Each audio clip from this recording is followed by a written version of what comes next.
संविधान बदलना चाहते हैं। इनको 2/3 बहुमत इसलिए चाहिए कि संविधान बदलना चाह रहे हैं। उनका मकसद अगर होता कि रोजगार दे करके, महंगाई कम करके, शिक्षा के द्वारा, तो हिंदू मुस्लिम न कराते, सीए न ले आते। जैसे सावरकर ने कहा था मनुस्मृति लागू करना।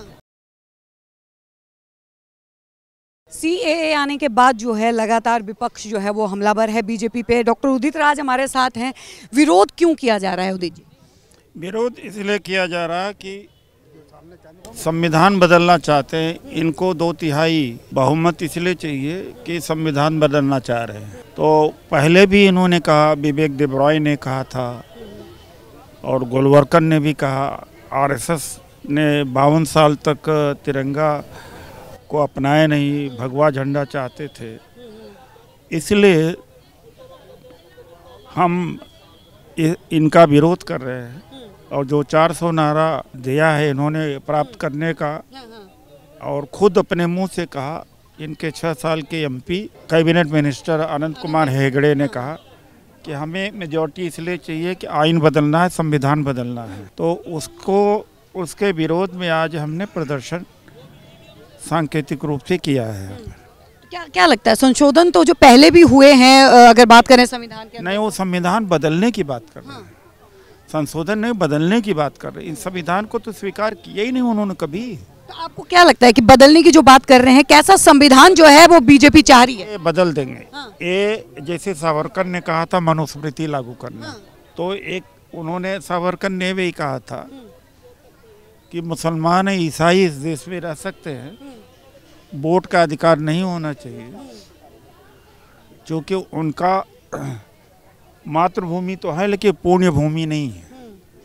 और उन्होंने कहा था कि मनुस्मृति अच्छा संविधान है और जो कांग्रेस पार्टी के द्वारा बनाया गया संविधान है वो नहीं लागू होना चाहिए। तो ये तो बहुत पहले कहा था, सावरकर ने कहा था। इस तरीके से बीजेपी कह रही है कि अब की बार जो है वो 400 पार, और वो 9 साल के अपने कामों के ऊपर जो है वो 400 पार की बात कर रहे हैं। नहीं, उनके जो दिल में है वो बात निकल आई जुबान पर। उनका मकसद अगर होता कि रोजगार दे करके, महंगाई कम करके, शिक्षा के द्वारा, तो हिंदू मुस्लिम न कराते, सीए न ले आते।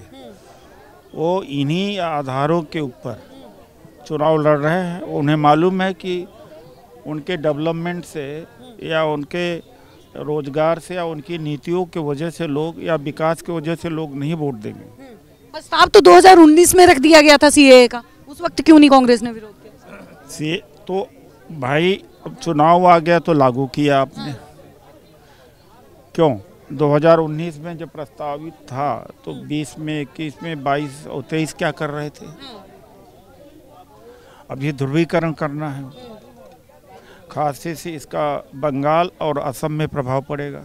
4 करोड़ लोग, 3 या 4 करोड़ लोग प्रभावित होंगे। बहुत बहुत धन्यवाद। तो देखिए हमारे साथ में डॉक्टर उदित राज जो हैं वो जुड़ चुके थे। लगातार विरोध जो है वो देखने को मिल रहा है। जहां पे बीजेपी कह रही है कि अब की बार जो है वो 400 पार, वहीं पे देखना ये दिलचस्प होगा कि अपने अस्तित्व को कांग्रेस कैसे बचा पाती है। बने रहिए। आप देख रहे हैं सौगंध टीवी, सौगंध वतन की।